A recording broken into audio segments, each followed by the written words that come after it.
Cyber crime और threat के बाद हमारा नया टॉपिक स्टार्ट हो रहा है, that is a open source philosophy and software licence.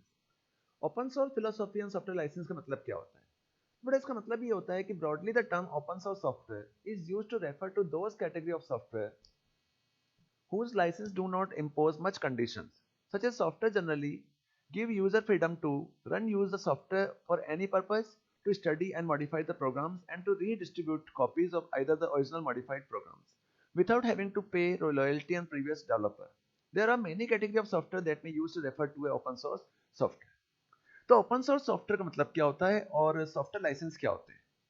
तो ओपन सोर्स सॉफ्टवेयर का मतलब होता है कि सॉफ्टवेयर बेसिक टू टाइप के होते हैं। एक सॉफ्टवेयर को अगर कैटेगरीज वाइज या मार्केटिंग वाइज पर डिफाइन किया जाए तो सॉफ्टवेयर बेसिक टू टाइप के होते हैं। एक होता है ओपन सोर्स सॉफ्टवेयर, एक होता है लाइसेंस सॉफ्टवेयर। तो लाइसेंस सॉफ्टवेयर का मतलब होता है कि ऐसे सॉफ्टवेयर जिन सॉफ्टवेयर को अगर कोई पर्सन यूज करना चाहता है तो उन सॉफ्टवेयर को यूज करने के लिए उसे पर्टिकुलर कंपनी से लाइसेंस लेना होगा और उसकी ओरिजिनल कॉपी ही या जेन्युइन वर्जन ही यूज करना होगा। अगर कोई पर्सन बिना परमिशन उस सॉफ्टवेयर को यूज करता है, उसको ऑपरेट करता है, तो वो इलीगल माना जाएगा और उसके अगेंस्ट केस भी हो सकता है।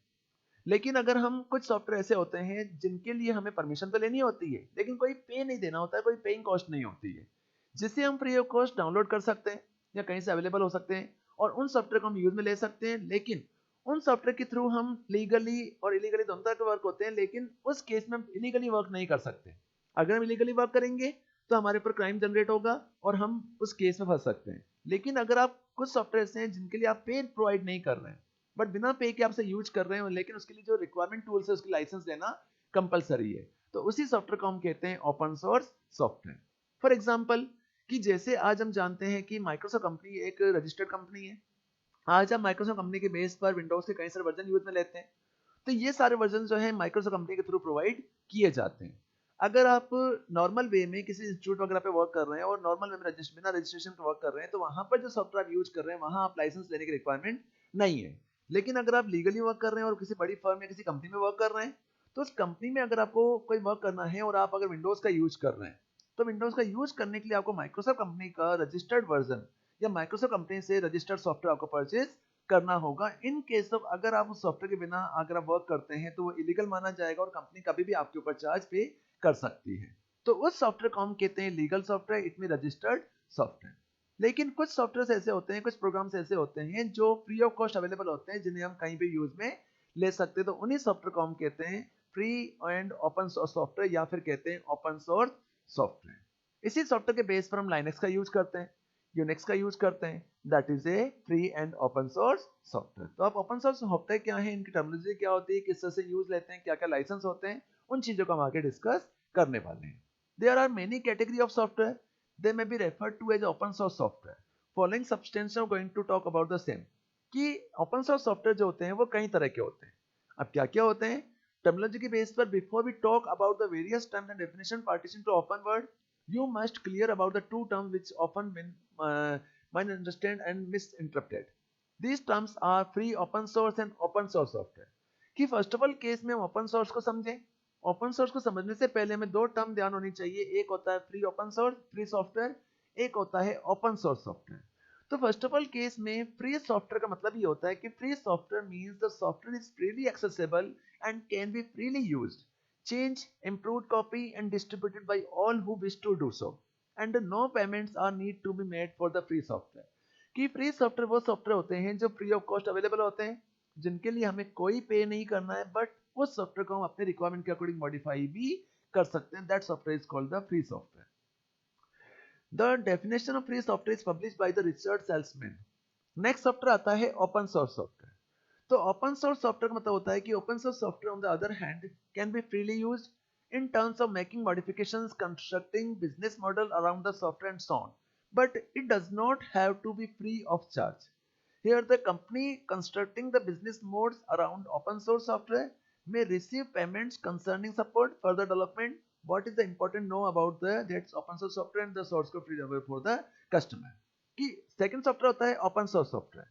तो ओपन सोर्स सॉफ्टवेयर मतलब होता है कि ऐसे सॉफ्टवेयर जो ओपनली अवेलेबल होते हैं, लेकिन ये सॉफ्टवेयर जो होते हैं वो फ्री ऑफ कॉस्ट अवेलेबल नहीं होते हैं। इट मीन्स कि इन सॉफ्टवेयर को अगर आप यूज करना चाहते हैं तो यूज करने के लिए आपको कंपनी को कुछ ना कुछ पे करना होगा।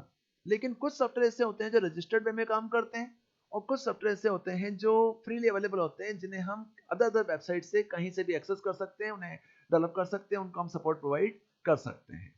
तो अब नेक्स्ट टॉपिक आ रहा है फिलोसॉफी ऑफ ओपन सोर्स, कि आखिर ओपन सोर्स सॉफ्टवेयर की क्या क्या फिलोसॉफी होती है, किस किस तरह से यूज करते हैं। Open source does not just mean access to the source code, the distribution terms of open source software must compile with the following criteria, कि जब बेटा हम ओपन सोर्स सॉफ्टवेयर को यूज करते हैं, तो ओपन सोर्स सॉफ्टवेयर जो होते हैं वो ऐसे सॉफ्टवेयर होते हैं जो फ्री ऑफ कॉस्ट अवेलेबल होते हैं। But free of cost available होने का मतलब ये नहीं है कि अगर कुछ सॉफ्टवेयर होते हैं फ्री ऑफ कॉस्ट अवेलेबल है तो हम फ्रीली यूज कर सकते हैं। बट कुछ सॉफ्टवेयर ऐसे होते हैं जो हम लीगली यूज करना चाहते हैं, तो हमें उनका रजिस्टर करना होगा, और रजिस्ट्रेशन के बेस पर उन्हें हमें कुछ पे प्रोवाइड करना होगा। तो इसी सॉफ्टवेयर को हम क्या कहते हैं, ओपन सोर्स सॉफ्टवेयर कहते हैं, जो हम कहीं भी सोर्स कोड का यूज कर सकते हैं, सोर्स कोड डाउनलोड कर सकते हैं, सोर्स कोड का एक्सेस कर सकते हैं। तो उन्हीं सॉफ्टवेयर को हम कहते हैं open source software. First of all case में license and domains of open source technology, कि जब हम ओपन सोर्स सॉफ्टवेयर का यूज करते हैं तो उसके लाइसेंस क्या होते हैं, क्या क्या डोमेन्स वगैरह होते हैं, उन चीजों को हम यहाँ पे डिस्कस कर रहे हैं। अगर आपको ये विजिबल नहीं है तो आप बुक में से इसे रीड आउट कर सकते हैं। As per the open source initiative, open source license are licenses that compile with the open source definition. In brief, they allow software to be freely used, modified and shared. कि open source software are licenses that compile with the open source definition. In brief, they allow the software freely and available and modified and access. Open source license make it easy for others to contribute to protect without having to seek special permissions. It also protect you for original creator, making sure you are the least John someone credit to your contribution. कि open source software एक ऐसे software होते हैं जो freely code available होते हैं, उनका code हमें कहीं से भी एक्सेस हो सकता है, लेकिन उनके लाइसेंस लेने का मतलब ये है कि हम उस लाइसेंस के बेस पर इसे यूज में ले सकते हैं। अब जो लाइसेंस होते हैं वो लाइसेंस क्या क्या होते हैं, किस किस तरह के लाइसेंस होते हैं। तो सबसे पहला लाइसेंस आता है GNU, it mean general public license. तो GNU लाइसेंस का मतलब ये होता है कि डिफरेंट डिफरेंट टाइप के लाइसेंस होते हैं, और हर लाइसेंस की अपनी अपनी अलग अलग परमिशंस होती है, जिन्हें हम अलग अलग तरह से यूज में ले सकते हैं। तो इन्हीं लाइसेंस की मोड में सबसे पहला लाइसेंस आता है, पहला आता है GPL, जनरल पब्लिक लाइसेंस। तो GNU general public license is probably one of the most commonly used license for open source project. The GPL grants and guarantees a wide range of rights to developers who work on open source project. Basically, it allows user to legally copy, distribute and modify software. This means GPL is user can. कि GPL licence अगर किसी को provide होता है, तो GPL licence provide होने के बाद वो उसकी लीगली कॉपी बना सकता है, डिस्ट्रीब्यूट कर सकता है और मॉडिफाई कर सकता है सॉफ्टवेयर को। सेकेंड लाइसेंस होता है LGPL। LGPL means lesser general public license. LGPL license का मतलब होता है कि there is another general license, the lesser general public license, it offer lesser rights to work with the standardized GPL licence.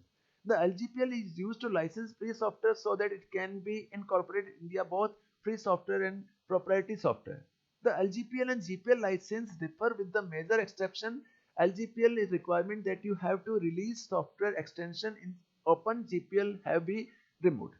कि LGPL और GPL दोनों की permissions lump sum same होती है, बट दोनों में चेंजेस ये होता है कि आप LGPL के अंदर किसी सॉफ्टवेयर का एक्सटेंशन चेंज कर सकते हैं, लेकिन GPL के अंदर आप उस लाइसेंस को रिमूव करते हैं, आप उसका लाइसेंस क्रिएट नहीं कर सकते, एक्सटेंशन क्रिएट नहीं कर सकते। तीसरा लाइसेंस आता है, उस लाइसेंस को हम कहते हैं BSD लाइसेंस। तो BSD license represent a family of permissions free software license that have fewer restrictions on distribution compared to other free software license. GNU General Public License, there are two important versions of BSD license. कि BSD license दो license होते हैं. The new BSD license, third clause license, allow unlimited distribution for any purpose to long on the copyright notice, and license is disclaimer with the warranty and maintain the license also contain a clause restriction of the names of contribution for enforcement. कि next आता है BSD license. BSD license represent a family of permission-free software license that have fewer restrictions of distribution compared to other free software. कि BSD license भी GPL license, LGPL license के जैसा ही होता है, but इसमें कुछ permissions extra होती है, कुछ permissions कम होती है। जो permission GPL में होती है, वो permission इसमें available नहीं होती है। इसी टाइप से next license आता है MIT license. तो MIT license is the shortened and probably broadcast of all the popular open source license. In terms are very loose and more permission than most license. कि next licence आता है MIT licence, और ये licence क्या क्या use होता है, किस तरह का लाइसेंस होता है, उसको हम रीड आउट करते हैं। You can use copy and modify the software however you want. अगर आप किसी सॉफ्टवेयर कॉपी करना चाहते हो तो कॉपी कर सकते हैं। No one can prevent you from the using it on project from copying however many times you want and whatever format you like and from changing the however you want. कि अगर आप किसी software में कोई change करना चाहते हैं तो चेंज कर सकते हैं, उसे मैनिपुलेट कर सकते हैं। कोई पर्सन आपको कभी भी अटकेगा नहीं, कोई आपको कोई बाउंडेशन नहीं देगा। You can give the software away for free and sell it. अगर आप चाहें तो उसे फ्रीली सेल कर सकते हैं, किसी को रिस्ट्रिक्शंस दे सकते हैं। The only restrictions is that the complete by the license agreement, कि जो लाइसेंस में एग्रीमेंट दिए हुए, एग्रीमेंट जो लाइसेंस दिए हुए हैं उन्हीं लाइसेंस को आप प्रोवाइड कर सकते हैं, परमिशन दे सकते हैं। अदरवाइज आप अदर परमिशन उसे प्रोवाइड नहीं कर सकते। नेक्स्ट लाइसेंस आता है अपाचे लाइसेंस। तो बड़ा अपाचे लाइसेंस का मतलब ये होता है कि Apache license grant a number of rights to user. These right can be applied to both copyright and patent. Next आता है किसी को कुछ परमिशन देना, ये राइट प्रोवाइड करना। अब ये राइट जो होते हैं वो कॉपीराइट भी हो सकते हैं और पेटेंट भी हो सकते हैं। Once granted you can continue to use them forever, जिससे आप आगे कहीं यूज कर सकते हैं। अपाचे लाइसेंस के थ्रू आप डिफरेंट डिफरेंट टाइप के राइट्स प्रोवाइड कर सकते हैं, एक्सेस कर सकते हैं। अपाचे लाइसेंस को हम इस तरह समझ सकते हैं कि अपाचे सर्वर भी होता है। तो अपाचे सर्वर बेसिकली जब PHP में कोई वेबसाइट बनाई जाती है तो PHP को ऑपरेट करने के लिए हम अपाचे सर्वर का यूज करते हैं। तो वो सर्वर ही PHP को रन कराने के लिए उसमें लिया जाता है। तो इस तरह से आप किसी सॉफ्टवेयर को परमिशन दे सकते हैं, कोई लाइसेंस दे सकते हैं, राइट्स दे सकते हैं कि वो कहाँ कहाँ यूज आएगा, किस तरह से यूज किया जाएगा, सर्वर पे कहाँ यूज किया जाएगा, क्या परमिशन से उसको कहाँ तक एक्सेस किया जाएगा, कौन से एक्सेस कर सकता है। ये सारी परमिशन जो होती है अपाचे लाइसेंस के अंदर दी जाती है। अपाचे लाइसेंस के बाद नेक्स्ट सर्विस आती है public domain software and proprietary software. Public domain software and proprietary software का मतलब होता है कि public domain software is free and can be used without restrictions. कि पब्लिक डोमेन सॉफ्टवेयर जो होते हैं वो फ्री होते हैं और बिना किसी रिस्ट्रिक्शंस के यूज में लिए जा सकते हैं। The term public domain software is often used incorrectly to include freeware. Freeware software is that nevertheless copyright. कि पब्लिक डोमेन सॉफ्टवेयर जो होते हैं बेसिकली फ्रीवेयर के जैसे होते हैं। फ्रीवेयर वो सॉफ्टवेयर होते हैं जो बिना परमिशन के कहीं पर भी यूज में लिए जाते हैं। By its very nature, outside the scope of the copyright and license. On the contrary, there is a property software. Proprietary software. Proprietary software which is neither free nor available on public. There is a property license attached to it. User have to buy the license to other to use it. कि next होता है license होता है proprietary software. कुछ software ऐसे होते हैं जो पब्लिक डोमेन यूज आते हैं और कुछ सॉफ्टवेयर ऐसे होते हैं जो प्रॉपर्टी सॉफ्टवेयर होते हैं। तो प्रॉपर्टी राइट सॉफ्टवेयर वो होते हैं जिन्हें हर कोई पर्सन यूज नहीं कर सकता है, जिन्हें अगर आप यूज करना चाहते हैं तो यूज करने के लिए आपको कंपनी से परमिशन लेनी पड़ेगी, प्लस आपको परमिशन ग्रांट करनी होगी, तभी आप इसे यूज कर पाएंगे, अदर आप इसे यूज में नहीं ले सकते। तो उन सॉफ्टवेयर को हम कहते हैं ओपन सोर्स सॉफ्टवेयर। तो ओपन सोर्स सॉफ्टवेयर एक ऐसे सॉफ्टवेयर होते हैं जो फ्रीली अवेलेबल होते हैं, बट फ्रीली अवेलेबल के अलावा उनकी कुछ रिस्ट्रिक्शंस होती है, कुछ परमिशंस होती है, उन परमिशन के बिना आप उसे यूज में नहीं ले सकते। तो उनको यूज करने के लिए हमें कंपनी से या जिस पर्सन ने उसे बनाया है उनसे लाइसेंस ग्रांट करना होता है। अगर आप लाइसेंस नहीं मिलेगा तो आप उसे यूज में नहीं ले सकते। ओपन सोर्स सॉफ्टवेयर के बाद हमारा नेक्स्ट टॉपिक आता है प्राइवेसी। बेसिकली प्राइवेसी का मीनिंग हम जानते हैं, प्राइवेसी क्या होता है। Privacy is the protection of personal information given online in e-commerce especially is the related to the company policies on the use of user data। कि प्राइवेसी इसका mean होता है प्रोटेक्शन ऑफ पर्सनल इंफॉर्मेशन, कि हमारी जो information है वो information को हम प्रोटेक्शन प्रोवाइड करें कि बिना परमिशन हमारी इंफॉर्मेशन को कोई भी अदर अनऑथराइज्ड पर्सन एक्सेस ना कर सके। तो उसी टर्म को हम क्या कहते हैं, प्राइवेसी कहते हैं। तो in general privacy means the protection of personal information given online while carrying out some online activities to transaction in e-commerce especially. Ethically, both the buyer and the seller must provide the correct information to each other pertaining to the transaction taking place. An e-commerce company must clearly state how it intends to use the customer data collected instead, such the user location, user buying history, user preference, etc., on whether the customer can restrict the use of personal information. An important factor is privacy is the consumer consent. Whether the consumer is given a choice to decide what the information can be cannot be used for. Usually when the proper security system are in place, user will not mind to sharing the information necessary for a transaction to take place. Simply required e-commerce such as a delivery address, card details, name and customer are the about this. But then the consent will relate to whether the information can be further exploited. कि privacy का मतलब क्या होता है। तो privacy का मतलब होता है कि हम अपनी पर्सनल इन्फॉर्मेशन को किसी अदर पर्सन के साथ में शेयर नहीं करना चाहते। अगर हम किसी पर्सन के साथ में शेयर करते हैं तो कुछ रिस्ट्रिक्शंस या कोई बाउंडेशन देते हैं, उसको कुछ राइट्स प्रोवाइड करते हैं कि वो हमारी इन्फॉर्मेशन को कहाँ कहाँ पे यूज में ले सकता है। तो बिना किसी परमिशन के अगर हमारी इन्फॉर्मेशन को कहीं एक्सेस ना किया जाए तो उसी टर्म को हम क्या कहते हैं, प्राइवेसी कहते हैं। और बेसिकली आज हम प्राइवेसी का यूज ई कॉमर्स या कंज्यूमर सपोर्ट्स के अंदर ज्यादा करते हैं कि इन्फॉर्मेशन ही हमारा मेन टर्म होता है। अगर इन्फॉर्मेशन ही लीक हो जाएगी तो कोई भी पर्सन हमारी इन्फॉर्मेशन को मिसयूज कर सकता है। तो आज जो ई कॉमर्स वेबसाइट्स होती है वो ई कॉमर्स वेबसाइट्स हमारी इंफॉर्मेशन को सिक्योर करती है और कंज्यूमर कंसेंट के लिए उसे यूज करती है। How to safeguard user privacy, आखिर हम अपनी प्राइवेसी को किस तरह से सेफ रख सकते हैं। To ensure that the user privacy is not compromised, to ensure that the user privacy is not compromised following measures must be taken. कि जब हम किसी प्राइवेसी को यूज में लेते हैं या किसी भी ऑनलाइन ट्रांजेक्शन को परफॉर्म करते हैं तो हमें कुछ चीजें माइंड में ध्यान रखनी होती है कि जिनके बिना हम कभी ट्रांजेक्शन एक्सेस ना करें।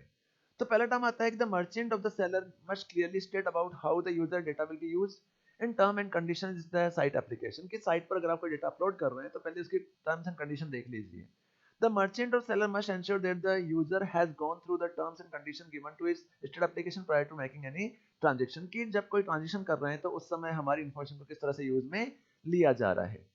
इस तरह से हम इन चीज़ों को खास ध्यान रखेंगे कि जब ऑनलाइन ट्रांजेक्शन किया जाता है या किसी भी कंज्यूमर सपोर्ट के ऊपर या किसी भी ऑनलाइन ई कॉमर्स वेबसाइट पर रजिस्ट्रेशन किया जाता है तो रजिस्ट्रेशन करने से पहले इस चीज़ को वेरीफाई किया जाता है कि इन्फॉर्मेशन का कहीं मिसयूज तो नहीं होगा, वो कंपनी लीगल है या नहीं है।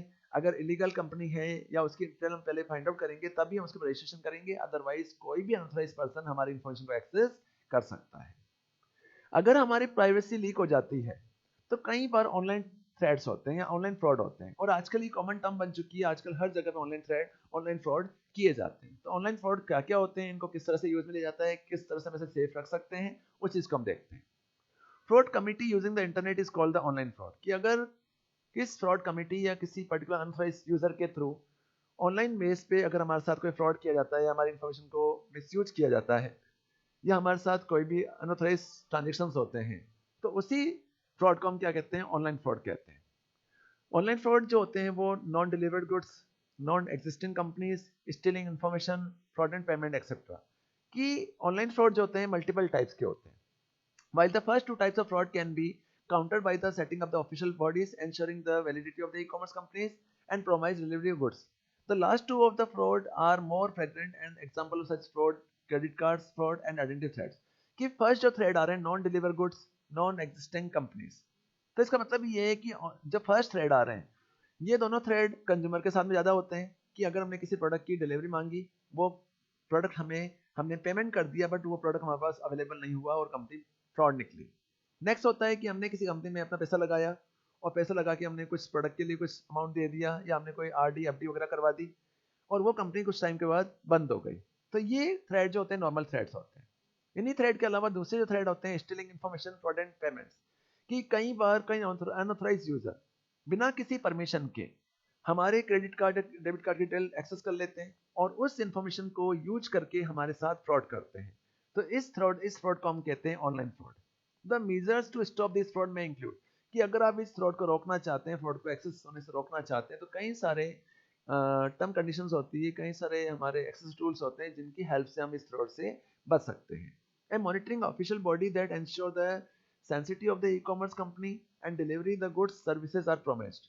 कि जब आप किसी भी ई कॉमर्स वेबसाइट्स के थ्रू या ई कॉमर्स कंपनी के थ्रू आप कोई ट्रांजेक्शन कर रहे हैं तो ट्रांजेक्शन करने से पहले उस कंपनी की सारी डिटेल फाइंड आउट कर लीजिए कि हम उस कंपनी से जो ट्रांजेक्शन करने वाले हैं कहीं वो कंपनी फ्रॉड तो नहीं है, उसका बैकग्राउंड डिटेल क्या है। Strong security mechanism of the e commerce site and payment gateway to prevent stealing a crucial information. कि जो कंपनी हम ऑनलाइन ट्रांजेक्शन कर रहे हैं वो कंपनी का जो गेटवे सिस्टम है या जो उसका सिक्योरिटी सिस्टम है क्या वो सिक्योरिटी सिस्टम बहुत स्ट्रॉन्ग है। ऑफिशियली गाइडलाइन एंड सेफगार्ड और स्टीलिंग यूजर्स डेटा, तो थर्ड पार्टीज की अगर थर्ड पार्टी उसे यूज करती है तो क्या उसके लिए कुछ गाइडलाइन वगैरह प्रोवाइड की गई है। अगर ये चीजें दी गई है तो हम उस कंपनी से ट्रांजेक्शन करने चाहिए, अदरवाइज हम उसके साथ ट्रांजेक्शन नहीं करने चाहिए। नेक्स्ट आता है ensure safe site while entering crucial information. कि जब हम ऑनलाइन ट्रांजेक्शन करते हैं या किसी भी वेबसाइट को ओपन करते हैं तो मैंने पहले भी आपको समझाया है कि वेबसाइट को ओपन करते समय हमेशा हमें इस चीज का ध्यान रखना चाहिए कि जो वेबसाइट हम चला रहे हैं उस वेबसाइट का यहाँ पर एक सिक्योरिटी टूल लगा होता है कि जिस कंपनी के यहाँ पे लॉक सिंबल होता है, एड्रेस बार के अंदर लॉक सिंबल होता है, इट मींस वैलिड वेबसाइट है।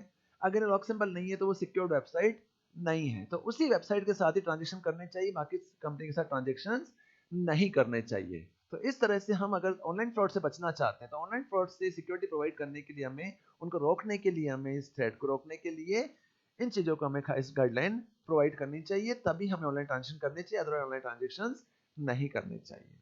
बाकी मेरा नेक्स्ट टॉपिक आ रहा है साइबर क्राइम।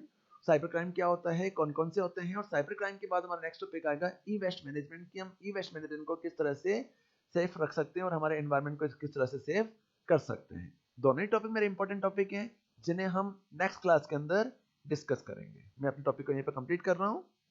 नेक्स्ट क्लास के अंदर हम आगे टॉपिक डिस्कस करेंगे, नेक्स्ट वीडियो में डिस्कस करेंगे।